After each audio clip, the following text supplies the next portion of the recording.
छठी माता की जय हो, छठी मैया की जय हो, सूरज भगवान की जय हो। राधे राधे। आशा करती हूँ कि आप सभी लोग खुश होंगे, स्वस्थ होंगे, मस्त होंगे। आज मैं आप लोगों को छठी मैया की कथा सुनाने जा रही हूँ, देवरानी जिठानी की कथा। बहुत ही सुंदर कथा है। इस कथा को पूरी सुने। छठी माता की कथा कभी भी अधूरी नहीं सुननी चाहिए, कथा पूरी सुननी चाहिए, जिससे छठी माता की कृपा की प्राप्ति हो। दो देवरानी जिठानी थीं। दोनों ही एक ही आंगन था, लेकिन आंगन का बंटवारा हो चुका था, घर का बंटवारा हो चुका था। आंगन का बीच से बंटवारा हो गया था। एक तरफ का घर देवरानी को मिला था, दूसरी तरफ का घर जिठानी को मिला था। दोनों के अलग अलग चूल्हे थे। दोनों अलग अलग चूल्हे पे अपने अपने घर में खाना बनाती थीं, लेकिन उनके कोई संतान नहीं थी। न देवरानी की संतान थी और न ही जिठानी की कोई संतान थी। दोनों एक दूसरे को बहुत बातें सुनाती थीं, उल्टा सीधा बोलती थीं, लेकिन दोनों के साथ में एक ही दुख था कि दोनों के संतान नहीं थे। इस दुख से दोनों ही दुखी थीं। एक दिन दोनों ही देवरानी जिठानी घर के बाहर अपने पड़ोसन के घर के दरवाजे पर बैठी हुई थीं। वहां पर वो देखती हैं कि पड़ोसन कुछ तैयारी कर रही हैं, तो पूछती हैं कि बहन, यह तुम क्या कर रही हो?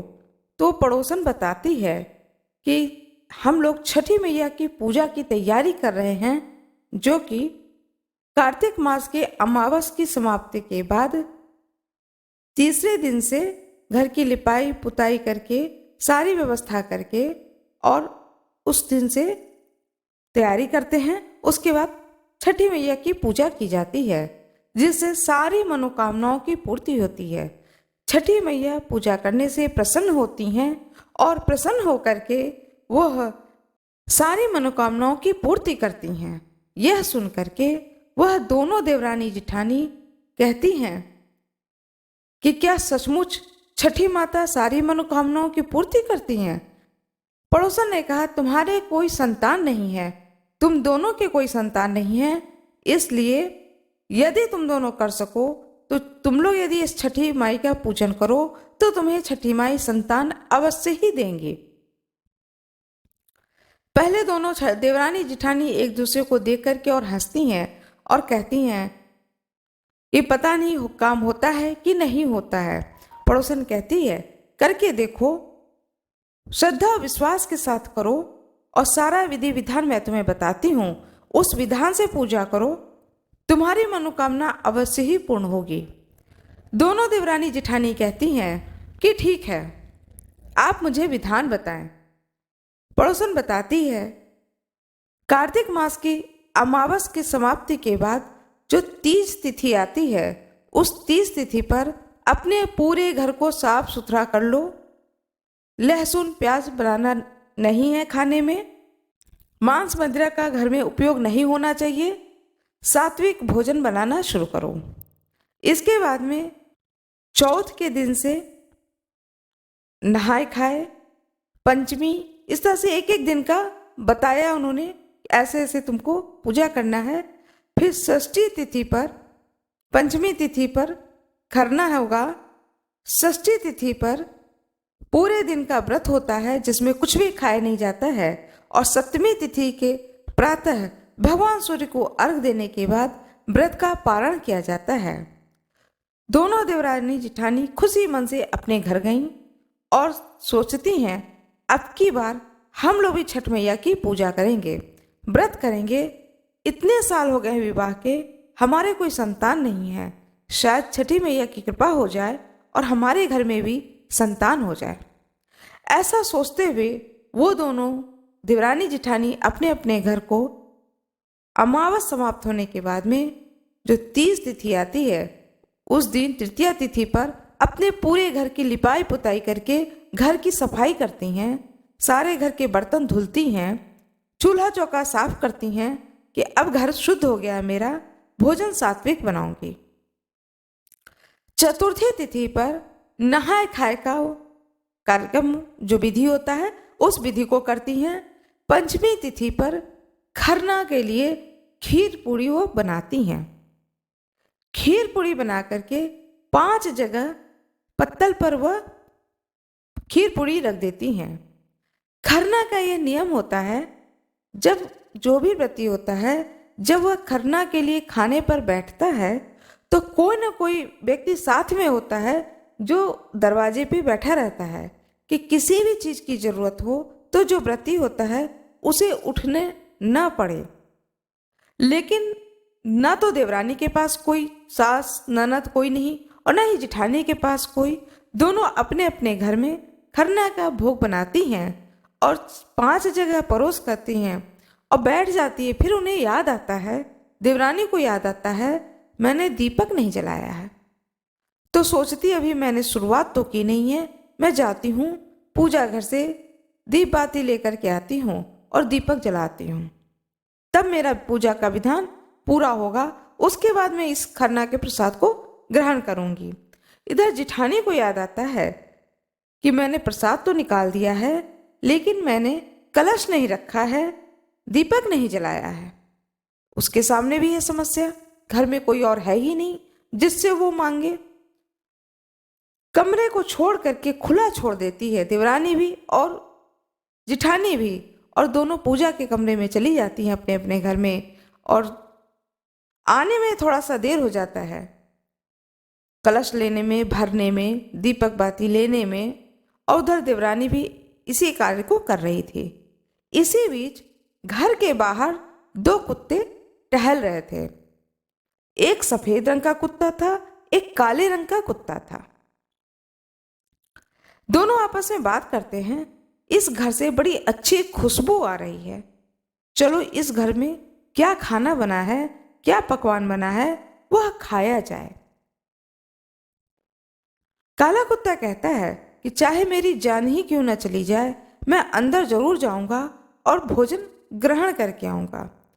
सफेद वाला कुत्ता कहता है मुझे तो अंदर जाने में डर लग रहा है, थोड़ी सी घबराहट हो रही है कि कोई मारने पीटने लगे, मार पीट करके भगा न दे। काला वाला कुत्ता कहता है थोड़ा सा मार ही तो पड़ेगी पर अच्छा भोजन आज ग्रहण करेंगे।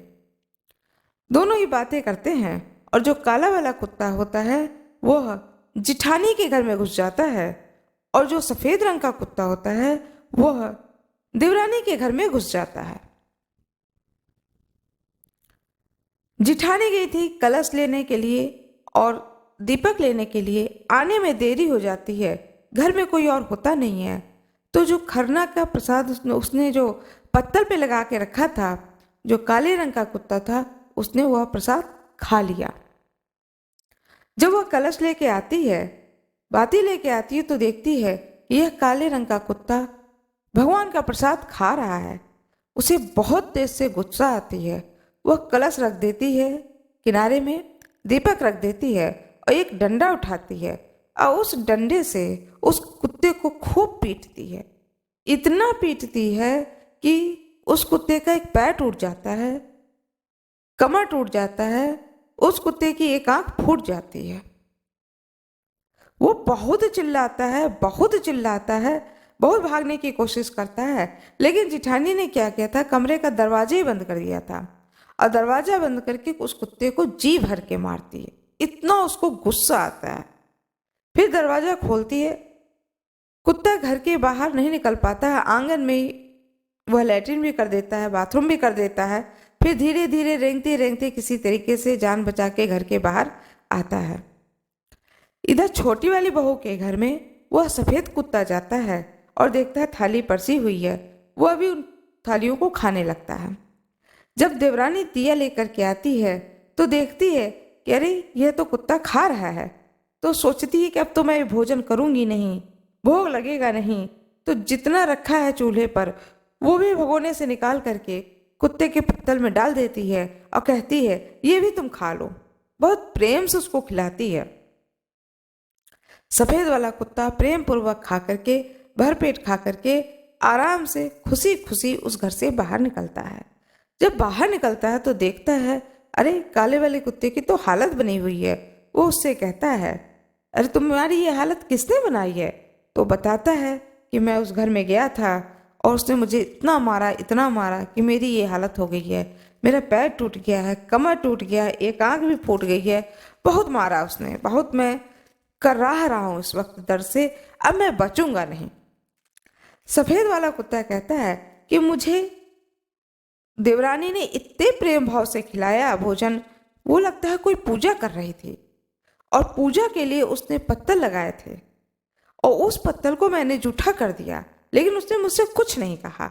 उसने क्या किया, भगोने में और जो रखा था वो भी खीर खिला दिया और बोली कि अब तो ये प्रसाद भोग किसी भी काम का नहीं रहा, तुम ही खा लो। मैं चाहता हूं कि मेरी मृत्यु हो जाए और मैं अगले जन्म में मनुष्य के रूप में इस देवरानी के घर का बेटा बनूं और इसने जो मुझे प्रेम पूर्वक ये भोजन कराया है, इसके बदले में उनकी मैं सेवा करूं। काला वाला कुत्ता कहता है, मेरा भी दिल कर रहा कि मैं अपने प्राणों को त्याग दूं और मैं इस जिठानी के घर में बेटा बनकर आऊं और जितना इसने मुझे मारा है उतना ही मैं उसको भी तड़पाऊं। दोनों कहते हैं ठीक है, चलो मित्र, अब अपने अपने प्राण त्यागते हैं और अब अगला जन्म हम लोग इसी घर में लेंगे। वो लोग दोनों ही दरवाजे पर ही प्राण त्याग देते हैं और जब प्राण, उनकी जो आत्मा है वह जब निकल के जाती है तो रास्ते में भगवान शिव का कैलाश पर्वत मिलता है। वहां भगवान शिव बैठे होते हैं। वहां जाकर वह दोनों आत्माएं, जो कुत्ते की आत्मा होती है, भगवान शंकर को देख करके प्रणाम करते हैं और उनसे कहते हैं कि हे प्रभु, अगला जन्म मुझे इस घर में देना। और सफेद कुत्ता कहता है, मैं उनका बेटा बनना चाहता हूँ क्योंकि मैं उनकी सेवा करना चाहता हूँ। और जो काला कुत्ता था वह कहता है कि मैं उनका बेटा बनना चाहता हूँ और उन्होंने जो मुझे मारा है इसी प्रकार मैं उन्हें भी कष्ट देना चाहता हूँ। भोले शंकर ने कहा, ठीक है, जन्म तो तुम दोनों ही लेना चाहते हो, दोनों ही घरों में, लेकिन तुम दोनों की इच्छाओं की पूर्ति जरूर होगी, यह आशीर्वाद देते हैं। इधर दोनों देवरानी जिठानी बाहर निकलती हैं और बात करती हैं आपस में कि मेरा खाना तो कुत्ता जूठा कर दिया। जिठानी कहती है, मेरा भी खाना कुत्ते ने जूठा कर दिया। देवरानी सोचती है, अब मैं करूं तो क्या करूं, अब मुझे विधान ही नहीं पता है। तो वो पड़ोसन के घर जाती है पूछने के लिए कि आज मेरे घर में ऐसा ऐसा हो गया। तो पड़ोसन कहती है, कोई बात नहीं है, तुम एक काम करो, फिर से पूरे चौके की लिपाई करो, पूरा कमरा साफ करो, वहां लिपाई कर दो, फिर से अपना नहा धो करके शुद्ध होकर के खरने का प्रसाद बनाओ, भोग लगाओ, सूर्य भगवान का भोग लगाओ दीपक जला करके, और इस विधान से तुम अपना खरना का पूजा करो। कहती है ठीक है। वह घर आती है और अपनी जिठानी को आंगन से आवाज देती है कि दीदी, मैं यह करने जा रही हूं, आप भी इस प्रकार से फिर से इस काम को कर लें। जिठानी कहती है, मैं अब इस काम को नहीं करूंगी। कुत्ते ने विघ्न डाल दिया, उसने सारा खाना खा करके जूठा कर दिया। अब मैं पूरा रसोई साफ करके फिर से मैं खाना नहीं बनाऊंगी। लेकिन जो देवरानी होती है बड़े प्रेम भाव से फिर से रसोई को साफ करती है, फिर से उस कमरे को पुताई करती है, लिपाई करती है, और लिपाई करने के बाद में खीर पूरी का भोग बनाती है, दीपक जलाती है, फिर से प्रसाद को 5 जगह रख करके विधि विधान से खरना की पूजा करके स्वयं प्रसाद ग्रहण करती है। इस प्रकार से खरना के व्रत को धारण करती है। अब आरंभ हो जाता है। खरना के प्रसाद ग्रहण करने के बाद में पूरी रात्रि को कुछ नहीं खाना पीना है। दूसरे दिन सुबह कुछ नहीं खाना पीना है।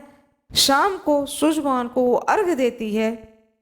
दोनों देवरानी जिठानी घाट पर जाती हैं, सूप सजाती हैं, सूप सजा करके दौरा सजाती हैं। सुबह दूसरे दिन दोनों देवरानी जिठानी अपने अपने घर में दौरा सजाती हैं, सूप सजाती हैं, फल रखती हैं, सूप में जो भी रखा जाता है प्रसाद स्वरूप सारी चीजें रखती हैं, और लेकर के शाम के समय में भगवान सूर्य को अर्घ देने के लिए तालाब के किनारे जाती हैं। वहां जाकर के शाम का अर्घ देती हैं सूर्य भगवान को। बड़े ही प्रेम पूर्वक दोनों ही देवरानी जेठानी अर्घ देती हैं। अर्घ देने के बाद में घर आ जाती हैं और सूर्य भगवान से प्रार्थना करती हैं, छठी मैया से प्रार्थना करती हैं कि हे छठी मैया मुझे संतान दो। दूसरे दिन सुबह का वह फिर अर्घ देने जाती हैं तालाब के किनारे। वहां अर्घ दे करके फिर आती हैं और इस प्रकार से अपने व्रत को पारण करती हैं। इन लोगों का इधर छठ व्रत पूरा होता है। छठ व्रत पूरा होने के 3-4 दिन बाद ही दोनों देवरानी जेठानी के गर्भ ठहर जाता है। धीरे धीरे उन लोगों का समय बीतता जाता है और समय के साथ ही 9 महीना पूरा होता है और दोनों के घर में एक एक बालक का जन्म होता है। दोनों के घर में बहुत ही सुंदर बालक का जन्म होता है। पड़ोसी लोग आते हैं, रिश्तेदार लोग आते हैं और कहते हैं कि देखो तुमने एक बार का छठ व्रत किया और तुम्हारे घर में सुंदर बालक का जन्म हुआ है। इतने दिनों से तुम्हारे घर सूना पड़ा था, तुम्हारा आंगन सूना पड़ा था और छठी मैया की कृपा से तुम्हारे को संतान की प्राप्ति हुई है। दोनों देवरानी जेठानी बहुत ही खुश हो जाती हैं कि अब मेरे घर में बालक आए हैं। जो जेठानी का बच्चा होता है वो आए दिन बीमार पड़ने लगता है। जैसे जैसे बड़ा होता है वह अक्सर करके बीमार पड़ जाता था। कभी उसको सर्दी लग जाए, कभी जुकाम हो जाए, कभी बुखार लग जाए। आए दिन उसको डॉक्टर के पास जाना पड़ता था। लेकिन जो देवरानी का लड़का था वह बिल्कुल स्वस्थ था। वह बीमार ही नहीं पड़ता था कि उसकी देवरानी को या उसकी माँ, बच्चे की माँ को परेशान होना पड़े। वह आराम से पल रहा था। धीरे धीरे दोनों बालक बड़े होने लगते हैं। अब दोनों के स्वभाव में परिवर्तन आने लगता है। जो छोटा वाला होता है, देवरानी का जो लड़का होता है, बड़ा ही सुंदर स्वभाव का होता है, बड़े अच्छे स्वभाव का होता है। वह अपनी माँ की हर एक बात को मानता है। लेकिन जो जेठानी का लड़का होता है उसका स्वभाव बिल्कुल विपरीत होता है। जो माँ कहेगी उसे तो सुनना ही नहीं है, चाहे जितना ही अच्छी बात माँ क्यों ना कहे। वही करना है जो मुझे अच्छा लगेगा और चाहे उसका काम का रिजल्ट कितना ही गलत क्यों ना आए। इस प्रकार से दोनों ही देवरानी जेठानी के लड़के पलते पलते धीरे धीरे और बड़े हुए। दोनों ही बालकों का विवाह हो गया। छोटा वाला लड़का हर समय, छोटी वाली देवरानी का जो बेटा था वो हर समय यह सोचता था कि मैं हर समय अच्छा काम करूं जिससे मेरी माँ की आंखों में आंसू ना आए, उसे किसी प्रकार का दुख ना हो। बड़ा वाला लड़के हर समय ऐसा काम करता था, हर समय ऐसा बोलता था कि माँ को दुख ही हो। ऐसी स्थिति हो गई थी, न माँ अपने बेटे को देखना चाहती थी, न बेटे अपने माँ को देखना चाहता था। जेठानी के घर में यह स्थिति हो चुकी थी। जो लड़का था वह अपनी बीवी को भी नहीं मना करता था कि ये मेरी माँ है, इसको तुम उल्टा सीधा ना कहो।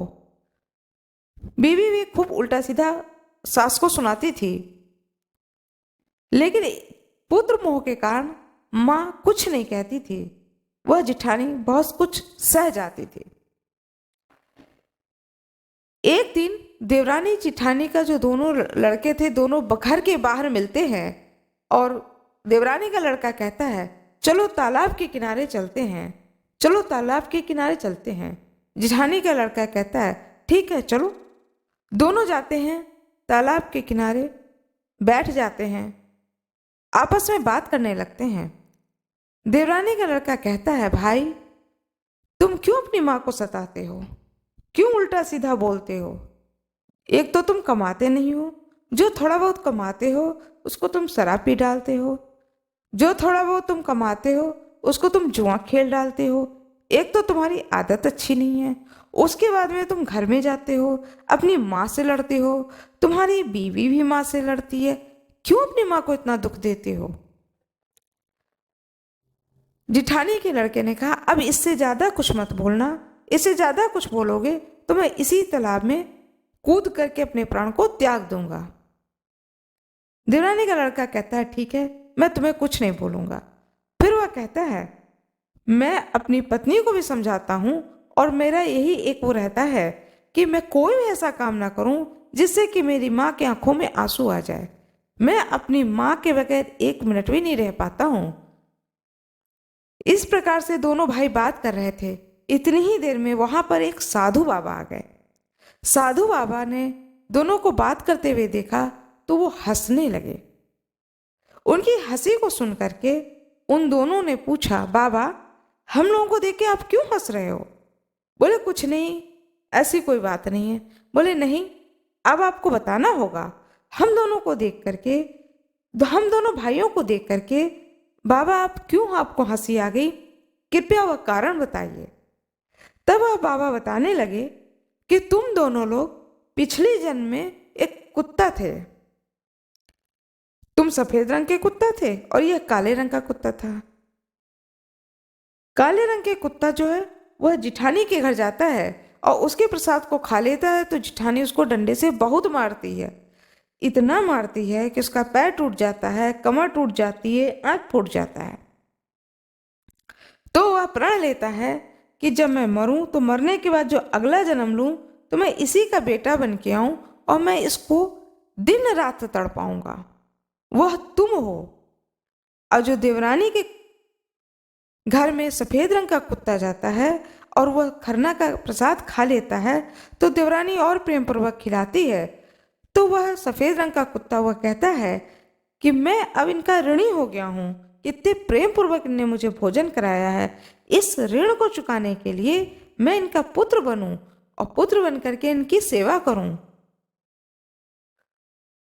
दोनों एक दूसरे को देखने लगते हैं तो कहते हैं, यह वरदान तुम दोनों ने मृत्यु के पश्चात मुझसे मांगा था और मैं वह शंकर भगवान हूं। शंकर भगवान ने उन दोनों बालकों को अपना स्वरूप दिखाया और कहा, देखो तालाब में भीड़ कितनी है। वो दोनों देखते हैं, सही बात है, तालाब में बहुत भीड़ है। तो दोनों पूछते हैं, बाबा बताएं यहाँ भीड़ क्यों है? तो शंकर भगवान कहते हैं, आज छठी माता का पूजा ये सारे लोग कर रहे हैं, उसी लिए यहाँ पर भीड़ है, यहाँ पर लोग अर्घ दे रहे हैं। तुम लोग भी अपने घर जाओ, अपनी माताओं से कहो कि तुम्हारे जन्म के बाद में उन्होंने छठी माता की पूजा व्रत नहीं की है, जो उन्हें करनी चाहिए। दोनों बालक सूर्य भगवान को, छठी मैया को प्रणाम करते हैं, भगवान शंकर को प्रणाम करते हैं और अपने घर आते हैं। घर आने के बाद में जिठानी का लड़का अपनी माँ के गोद में सिर रख करके लेट जाता है। माँ बहुत खुश होती है और कहती है, हाँ बेटा बताओ क्या बात है। तब वह बताता है कि ऐसी ऐसी बात है। भगवान शंकर ने दोनों से कहा था कि अपनी माँ को सदा प्रसन्न रखो। जिठानी के लड़के से कहा था, तुम्हें जितना कष्ट देना था उतने वर्षों तक तुमने अपनी माँ को कष्ट दे चुके हो। पिछले जन्म का कर्म तुम्हारा पूरा हुआ, अब तुम्हें उस कर्म को करने की जरूरत नहीं है। अब तुम अपनी माँ को प्रसन्न करो। तो वह जिठानी का लड़का अपनी माँ से कहता है कि माँ आज कौन सा दिन है? तो उसकी माँ कहती है कि अब कार्तिक मास की षष्ठी तिथि चल रही है। लड़का कहता है, नहीं माँ, तुमने इस बार छठ व्रत नहीं किया, ये छठ व्रत का दिन है। तो उसकी माँ कहती है, हाँ मैंने एक बार छठ व्रत किया था। तो लड़का याद दिलाता है कि वो जो तुमने छठ व्रत किया था उसमें एक कुत्ता आता है, भोजन कर लेता है, तो तुम उसे बहुत मारती हो। तो उसकी माँ कहती है, हाँ ये बात तो सत्य है कि हमने उसको बहुत मारा था और उसके बाद मैंने कुछ भी खरना प्रसाद नहीं बनाया था। तो वह लड़का कहता है कि वह कुत्ता मैं ही था और मैंने प्रण लिया था कि इस प्रकार से मैं तुम्हें सताऊंगा और मैं तुम्हारे घर में बेटे का रूप में जन्म लिया हूं, वह बेटा मैं ही हूं, लेकिन अब मैं तुमको नहीं सताऊंगा, कोई भी बुरा व्यवहार मैं तुम्हारे साथ में नहीं करूंगा। तुम सिर्फ इतना करो कि छठ व्रत करो। बड़ा लड़का कहता है, तब उसकी माँ कहती है, ठीक है बेटा, अब मैं छठ माँ की पूजा जरूर करूंगी, छठी मैया की पूजा मैं अवश्य ही करूंगी। इधर छोटा लड़का जाता है, अपनी छोटी देवरानी का लड़का जाता है, अपनी माँ के गोद में सिर रख करके लेट जाता है। तो देवरानी अपने बेटे को प्यार करती है, तो बहू आती है निकल करके और कहती है कि तुम तो अपनी माँ के गोद में ऐसे लेट गए जैसे कोई छोटा बच्चा अपनी माँ के गोद में लेट जाता है। तो माँ कहती है, मेरा बेटा कितना ही बड़ा क्यों ना हो जाए, ये तो मेरा बेटा वैसे ही है जैसे छोटे में था, मेरे लिए तो बालक ही है, बताओ बेटा क्या बात है। तब वो लड़का याद दिलाता है कि माँ आज कौन सा दिन है। तो उसकी माँ कहती है, कार्तिक मास का आज षष्ठी तिथि है। लड़के ने कहा, माँ आज छठी मैया का दिन है, सभी लोग घाट पर छठी माता की पूजा कर रहे हैं, आपने क्यों नहीं छठी माता की पूजा करी? मेरे जन्म के बाद आपने छठी माँ की कोई पूजा ही नहीं की। तो कहती है, हाँ बेटा, मैं तुम्हारे लार प्यार को करते हुए, तुमको पालते हुए उनकी पूजा ही करना मैं भूल गई, किंतु आज तुमने याद दिलाया है, मैं अगले वर्ष छठी मैया की पूजा अवश्य ही रखूंगी। इस प्रकार से अगले बरस फिर दोनों देवरानी जिठानी अपने अपने घर में छठी मैया का व्रत रखती हैं, विधि विधान से छठी माँ की पूजा करती हैं। कहा जाता है कि जो कोई भी छठी मैया का व्रत करता है, उनकी पूजा करता है, मन से उनको प्रणाम करता है, मन से उनको याद करता है, तो उनकी कृपा से घर में धन और संतान की कमी नहीं होती है। छठी मैया की जय हो। जिस प्रकार से छठी मैया की कृपा से देवरानी जिठानी के घर में धन और संपत्ति की और संतान की कमी नहीं रही, उसी प्रकार से कथा सुनने वाले को और कथा सुनाने वाले के घर में धन संपत्ति सदा सर्वदा बनी रहे। छठी मैया की जय हो। छठी मैया की जय हो, ऐसा आप कमेंट बॉक्स में अवश्य ही लिखिएगा। इस कथा को सुनने से ही छठी मैया की कृपा की प्राप्ति होती है, इसलिए इस कथा को पूर्ण सुनिएगा और जय अवश्य लिखिएगा। इससे आपके घर में भी सुख और शांति और समृद्धि का वास होगा। कमेंट बॉक्स में छठी मैया की जय हो अवश्य ही लिखिएगा। मेरा ये वीडियो आपको पसंद आया हो तो कृपया वीडियो को लाइक जरूर करिएगा, चैनल को सब्सक्राइब करिएगा, बेल आइकन जरूर दबा दीजिएगा। धन्यवाद।